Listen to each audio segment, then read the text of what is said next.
Avec ou sans élan, le podcast créatif et inspirant. Je suis ton hôte, Fred Barieux, plus connu sous le nom de Mamzelle Pastel sur les réseaux sociaux. Artiste curieuse et passionnée, je t'invite à me suivre dans la belle aventure de l'entreprise artistique et créative en te partageant chaque semaine des outils, des questions et des pistes de réflexion pour cheminer ensemble un pas à la fois, un peu plus loin et surtout avec plus d'entrain. Il y a quelques jours, j'ai partagé en story sur Insta les 4 difficultés principales des entrepreneurs dans lesquelles se trouve, sans aucune surprise, le fait de trouver des clients. Quand on est à son compte, c'est un petit peu le nerf de la guerre. Sans clients, pas d'argent, sans argent, pas d'entreprise. Alors je me suis dit que c'était bien beau de causer des difficultés, mais qu'il fallait surtout les aborder par le biais de solutions et de nouvelles idées. C'est pour ça que ce 40e épisode existe et je t'embarque dans 50 pistes pour se faire connaître et décrocher de nouveaux clients. Juste avant qu'on plonge là-dedans, mets cet épisode sur pause car j'ai besoin de toi. Si tu apprécies ce rendez-vous hebdomadaire et que tu n'as pas encore pris le temps de le faire, tu peux m'aider à apporter davantage de visibilité à ce podcast en le partageant sur les réseaux sociaux. J'ai même créé une page Facebook, c'est pour te dire à quel point je suis hyper motivée, ou en envoyant le lien à un ami qui serait heureux de découvrir ces épisodes, mais aussi en rédigeant un avis sincère avec une note 5 étoiles sur Apple Podcast. Merci beaucoup, tu es extraordinaire. Alors voyons, c'est la panne sèche, aucun client à l'horizon. Je ne te fais quand même pas le coup de te demander si ton offre est aussi ficelée qu'un rôti prêt à mettre au four. Est-ce que tu sais exactement avec qui tu souhaites travailler ? Est-ce que tu sais absolument ce que tu peux leur apporter ? Il ne faut pas que ce soit brinque-ballant de ton côté. J'ai bien réfléchi. J'ai fait pas mal de recherches. J'ai regardé des films, lu des livres sur le sujet et voilà ce que j'en ai ressorti. 50 idées pour te faire voir et pour potentiellement trouver des clients. Je ne les ai pas classées par ordre d'importance. Je te laisse trouver celles qui sont le plus percutantes et le plus adaptées à ton état d'esprit, à tes besoins et envies du moment. C'est parti. 1. Le parrainage. Tu offres un pourcentage de remise à un client s'il te ramène un autre client. C'est simple, efficace, précis. Ça sous-entend que le client est ravi de ton produit ou de tes services et qu'il va vraiment mouiller sa chemise parce qu'il a envie d'avoir cette remise. 2. La demande de recommandation. Un client ravi d'avoir travaillé avec toi peut accepter de t'ouvrir son carnet d'adresses si tu le chopes au bon moment. Une lettre de recommandation est un précieux sésame à ne surtout pas négliger. Il ne faut pas hésiter à le demander. On le fait trop peu, c'est dommage. Nos clients chouchous adorent nous rendre service. 3. Le programme fidélité. C'est très prisé par un grand nombre d'enseignes. On a intérêt à devenir client chez toi si on veut cumuler des avantages. Par exemple, des soirées spéciales, des ouvertures privées, des cadeaux. Sens-toi libre de trouver ce qui plaît à ta clientèle en devenir. 4. La technique 1 acheté, 1 offert. C'est une technique que j'ai testée il y a peu. J'ai acheté un e-book et l'entrepreneur m'en a offert un deuxième en me disant « Voilà, je te l'offre en même temps que tu viens de l'acheter.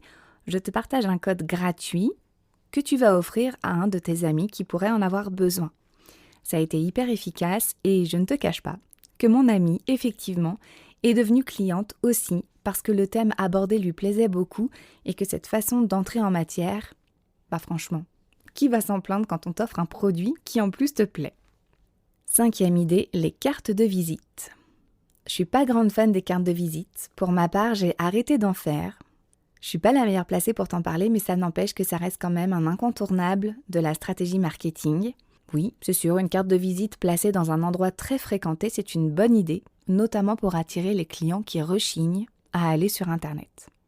En 6e, l'échantillon. C'est une technique vieille comme le monde. Donner un échantillon de ton produit. Qui n'a jamais goûté un morceau de fromage au marché ou un bout de chocolat en grande surface? Alors, quand c'était possible, là c'est pas très covido-compatible, mais t'as compris. Quand tu donnes un échantillon, ça induit un sentiment d'être plus redevable pour ton client. Pour l'exemple du fromage, sur le marché, à moins qu'il soit franchement dégueu, je pense que tu ne te verrais pas aller acheter un morceau de fromage au stand en face de celui qui vient de t'en offrir. Parce que tu te dis, voilà, il vient de m'en donner un bout, il était bon, tant qu'à faire, je continue de faire affaire avec lui. Pense-y, dans ton business, je suis sûre que tu peux donner un échantillon. En 7, une offre d'essai. C'est un petit peu le même principe que l'échantillon. Tu peux offrir un peu, mais pas trop. Prends exemple sur les opérateurs téléphoniques. Souvent, on te propose le premier mois à 2 €, puis les 125 mois suivants à 99 €, etc. L'offre d'essai, c'est super efficace pour appâter le chaland. 8. Le sponsoring. Tu peux devenir le sponsor pour quelques euros ou centaines d'euros d'un club de sport, d'un blog, d'une expédition aventurière à l'autre bout du monde, qu'importe. Ton nom sera diffusé. Ton sponsorisé et toi aurez mis en place une stratégie qui vous convienne à tous les deux, rien de mieux. Et c'est vrai que tu auras quand même un grand retour sur ton nom pour un peu que ton sponsorisé joue vraiment le jeu. En 9, les jeux concours. On peut l'envisager partout et pour tout. Sur Instagram, je vois même passer des jeux concours qui se font exclusivement en story, ce que je trouve assez intéressant, moi qui adore les stories, tu le sais. Et si tu veux jouer, on te dit juste, avec un sondage oui, non. Tu veux participer, tu coches oui ou tu coches non. Et pour tous ceux qui cochent oui, tous les noms sont ensuite mis en jeu, mais tirés au sort et quelqu'un va remporter le lot. C'est super simple. Ça peut amener du monde à te connaître selon les conditions de participation. Attention cependant à les rendre faciles, simples, sans chichi.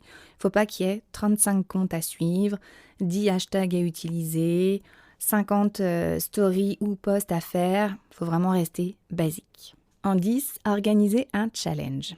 Quand tu es organisateur d'un challenge gratuit, ça va amener du monde sur ton compte, ça va amener du monde dans ton magasin, ça va amener du monde là où tu organises la chose. Et ce monde-là va te suivre et potentiellement, si le challenge leur plaît, passer à l'achat après. En 11, délivrer un produit gratuit, plus communément appelé freebie. C'est une belle technique pour amener les gens à grossir les rangs de ta liste email. Et on dit qu'on a plus de chances de vendre par ce canal, alors fuego. Pas besoin d'un produit compliqué, par contre, il le faut redoutablement efficace. En 12, pensez podcast. Ah oui, forcément. Tu te doutes bien que j'allais pas passer outre, hein. Pour parler de tes produits ou de tes services, développe une stratégie orale. Certaines personnes retiennent mieux quand on leur parle. Il ne faut à rien négliger. Crée ton propre podcast ou fais-toi inviter sur le podcast d'autres personnes. En 13, la stratégie old school, que j'aime beaucoup, j'avoue, c'est envoyer des cartes postales. Oui, c'est vieillot, mais si tu es très sincère, entre les centaines d'emails reçus chaque semaine, ou les 5 cartes postales qui se courent après dans ta boîte aux lettres tous les mois, lequel vas-tu retenir le plus ? En 14, les autocollants. Crée des stickers à ton image de marque et encourage ton audience à s'en procurer et à communiquer avec. Tu peux même penser à organiser un jeu concours avec les stickers. Par exemple, celui qui fait la photo la plus originale remporte, un lot de stickers encore plus original, va savoir. À toi de trouver ce qui va vraiment faire vibrer ton audience. Les stickers, ça coûte pas cher et il y en a qui en font de véritables collections. Et en plus, bonus dans le bonus, ça peut servir aussi à faire une communication un peu guérilla urbaine, tu vois, en allant coller un petit peu tes stickers, un petit peu de partout et demander justement à ton audience de prendre l'emplacement le plus improbable sur lequel ils aient collé ton stickers. 15e, les badges. Ça ressemble aux stickers, mais c'est un badge et c'est un support qui est redevenu très à la mode et super simple et peu onéreux à faire réaliser. Est-ce qu'on devrait reparler de pins ? Je ne sais pas, je te laisse seul mettre à bord.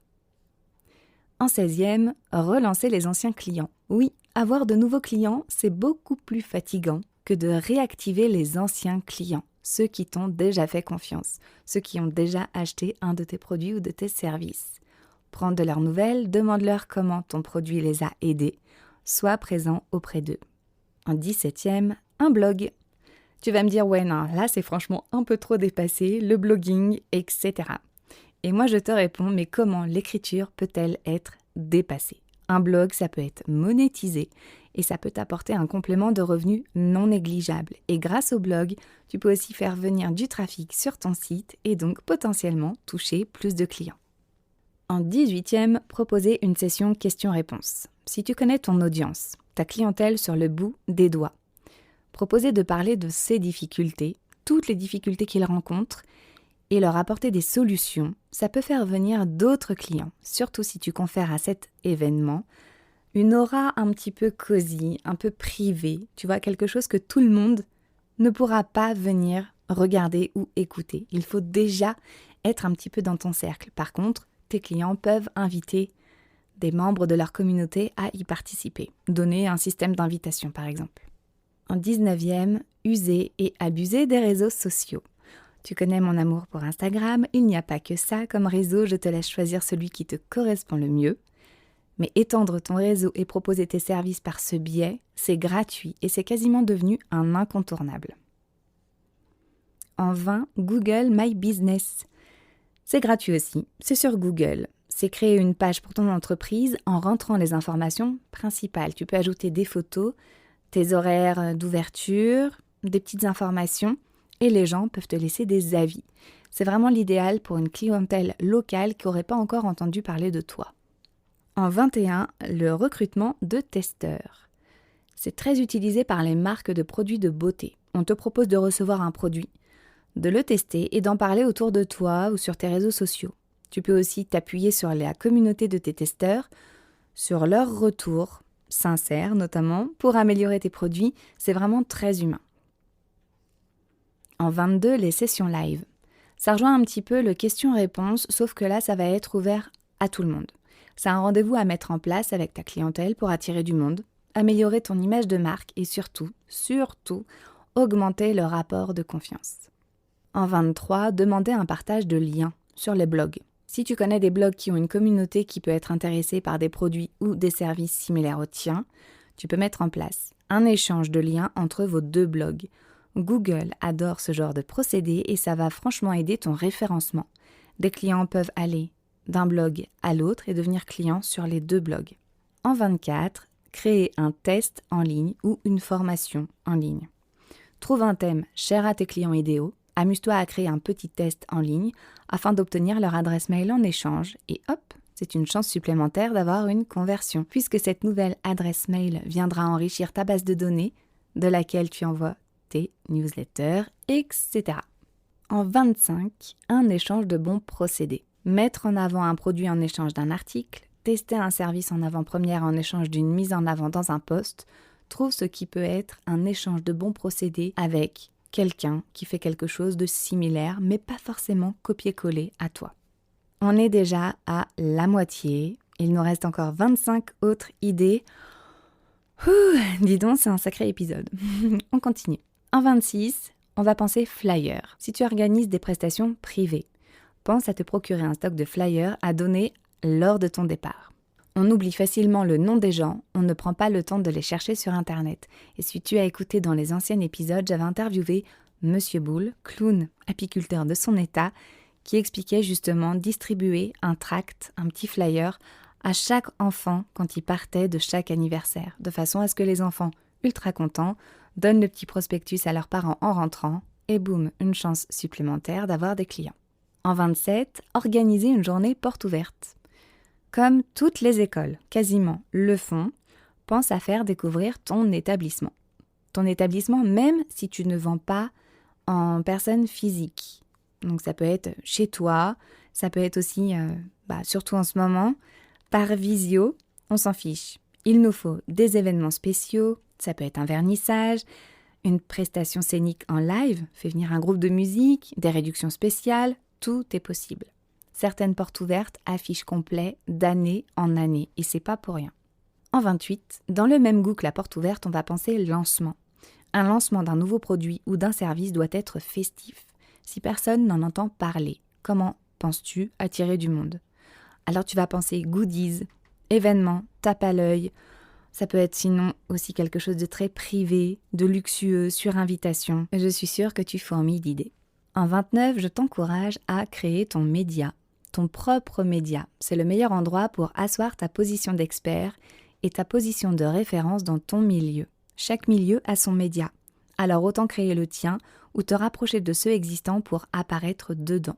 En 30, pense communiqué de presse à envoyer à toutes les agences, tous les petits journaux locaux ou les grands magazines nationaux que tu as envie de viser et dans lesquels potentiellement tu aimerais bien apparaître. C'est vrai que ça fait tout de suite un petit peu peur, on ne sait pas forcément comment parler avec les gens de la presse. Mais si tu prends le temps, tu peux trouver plusieurs exemples sur Internet qui te parlent de kit média, Media Kit en anglais, et qui te permettent du coup de présenter tes services, tes produits à la presse d'une jolie façon et leur donnant envie de t'inclure dans leur page.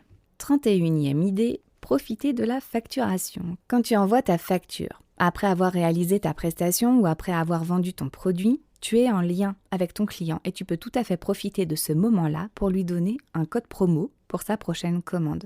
Donc là, tu vas le fidéliser. C'est justement ce qu'on expliquait tout à l'heure à propos de c'est plus difficile de choper des nouveaux clients que de réveiller les anciens clients. En 32, pense publicité locale, les murs des petites annonces, les médias locaux, les offices de tourisme, les restaurants, tous les endroits susceptibles de parler de toi et d'être intéressés par tes produits ou tes services. C'est à toi d'aller les démarcher, de leur expliquer ce que tu fais, de leur montrer, pourquoi pas, de leur faire tester, peut-être de mettre en place des commissions ou je ne sais quoi. Mais c'est un super tremplin pour pouvoir rayonner. En 33, travailler le référencement.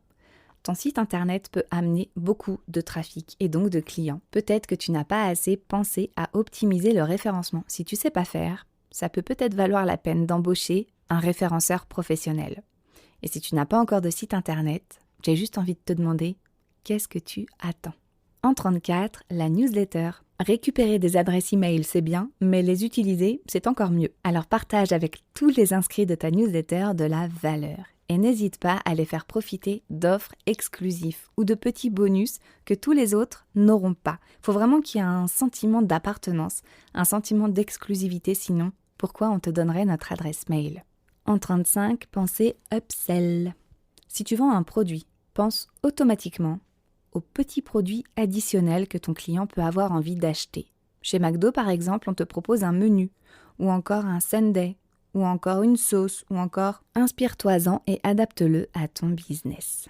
En 36, l'abonnement. Acheter un produit, c'est un bon début, mais faire revenir le client par un système d'abonnement, c'est encore mieux. Regarde par exemple les instituts de beauté, ou toutes les plateformes de musique et de films. Ils te proposent des abonnements pour quelques euros par mois. Ils te gardent avec eux, ils t'emmènent avec eux et tu ne rechignes pas à payer 10, 15, 20 euros par mois pour être sûr d'avoir le produit que tu souhaites. En 37, Patreon. Il n'y a pas que Patreon, il y en a d'autres. Je crois qu'il y a Tipeee aussi qui existe. C'est des plateformes qui te permettent de soutenir un artiste via un système d'abonnement justement ou de contrepartie. Tu t'engages auprès de l'artiste que tu apprécies et pour quelques euros par mois, parfois on te dit pour le prix d'un café, voilà, l'artiste va te délivrer une valeur supplémentaire. Alors, ça marche très bien pour ceux qui ont une grosse communauté. C'est sûr que si tu as 200 000 followers qui acceptent de payer 1 à 2 euros par mois, je te laisse imaginer la facture. À la fin, tu es plutôt heureux. Après, si tu as ta mère, ta grand-mère, ta tante et ta cousine, bon, il va peut-être falloir faire autre chose. Mais garde ça dans un coin de ta tête, ça peut être très intéressant. En 38, pense expérience client. Si tu es uniquement focalisé sur la vente, tu vas oublier que le client est très attentif à toutes les petites attentions. Par exemple, la serviette chaude quand tu as fini ton repas au restaurant asiatique, le siège chauffant chez ton coiffeur, la machine avec un excellent café chez ton garagiste, les fauteuils très confortables chez ton chausseur.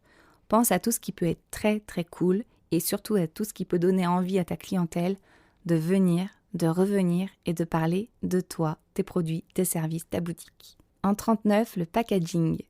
J'en reviens à McDo parce qu'ils avaient fait le buzz il n'y a pas longtemps en arrêtant les pailles et en changeant les capuchons de leurs gobelets.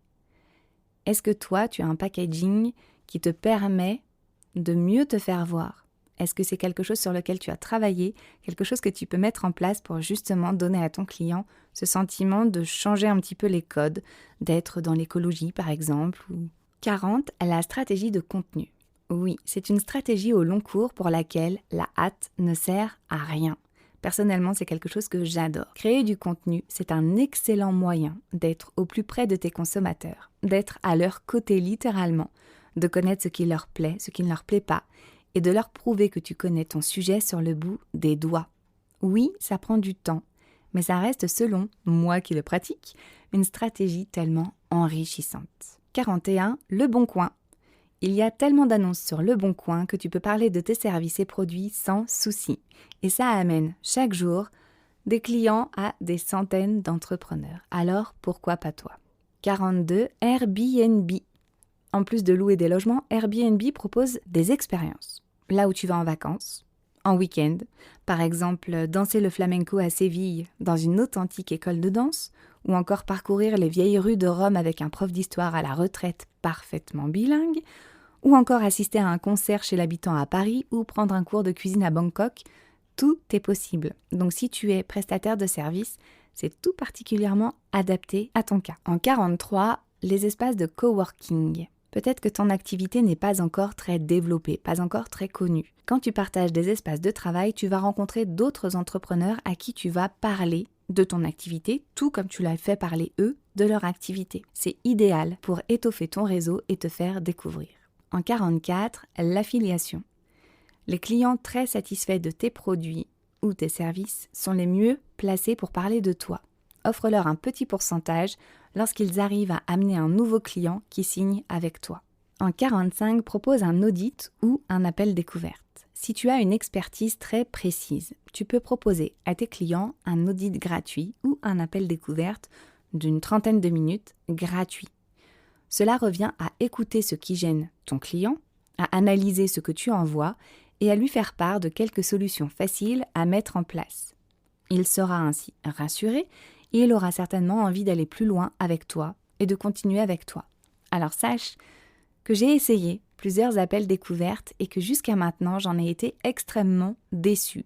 Je suis tombée sur des entrepreneurs qui n'avaient même pas pris le temps de regarder mon profil. Donc j'arrivais vraiment un petit peu comme une fleur et ils me posaient des questions qui tombaient complètement à plat et je comprenais qu'en fait, ils n'avaient pas du tout pris le temps de préparer cet appel-là.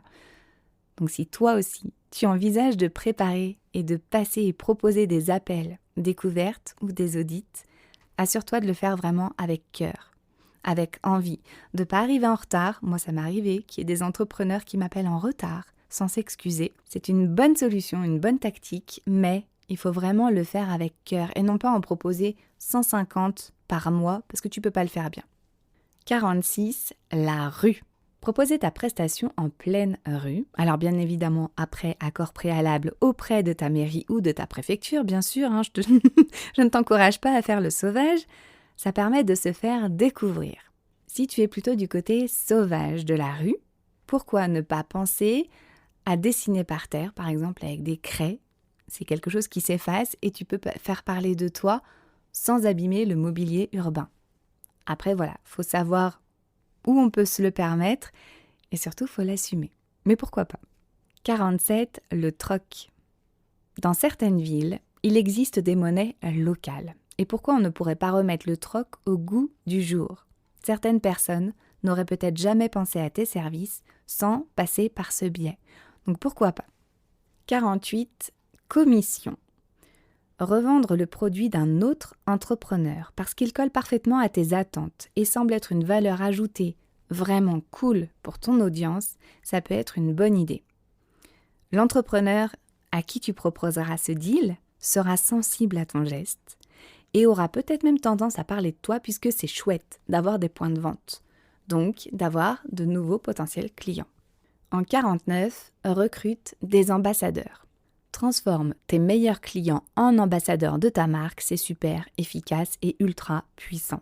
S'ils sont contents et si tu les mets à l'honneur, par exemple en repartageant en story sur Insta ou dans un article de blog ou dans une vidéo, en faisant une journée spéciale que avec les ambassadeurs, ils auront envie de partager ta marque et de parler de toi, donc de toucher encore plus de monde.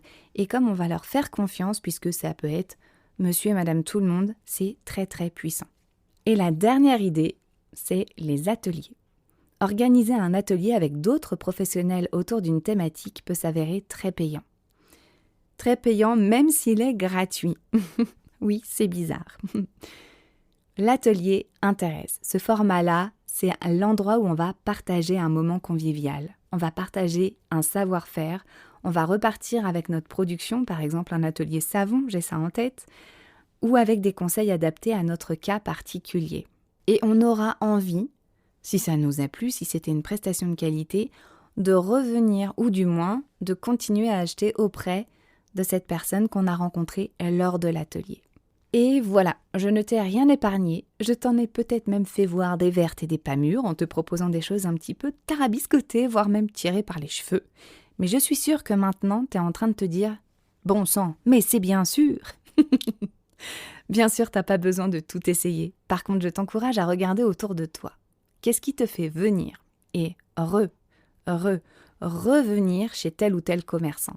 Et à l'inverse, qu'est-ce qui est strictement rédhibitoire et qui te dégoûte à vie? Essaye d'appliquer ces mêmes stratégies dans ton business, ni plus ni moins. Je peux aussi te recommander 2 livres. Le premier, c'est L'art de se faire des amis, qui contrairement à ce que son nom l'indique, n'est pas du tout pour se faire des amis. Moi, j'en ai longtemps rigolé, mais en fait, j'arrête de rire parce que c'est un super livre. C'est de Dale Carnegie. Et aussi Influence et manipulation de Robert Cialdini. Je dois très mal prononcer ces mots, on s'en fout, t'as compris de qui je parle, et je mettrai bien évidemment dans les notes de l'épisode. C'est vraiment parfait, des livres parfaits pour en apprendre plus sur l'art subtil de vendre sans en avoir l'air, de convaincre sans forcer et d'amener à la confiance sans devoir recourir à l'hypnose. Alors avec ou sans élan, ces 50 solutions pour trouver des clients et arriver à te démarquer au mieux. Tu retrouveras un résumé dans les notes de l'épisode et, bien entendu, tu connais le chemin pour venir papoter avec moi et me dire quelles astuces tu as déjà l'habitude d'appliquer et lesquelles fonctionnent le mieux pour toi. On se retrouve sur Instagram ou sur mon site internet mamzellepastel.fr. Je te souhaite une excellente semaine.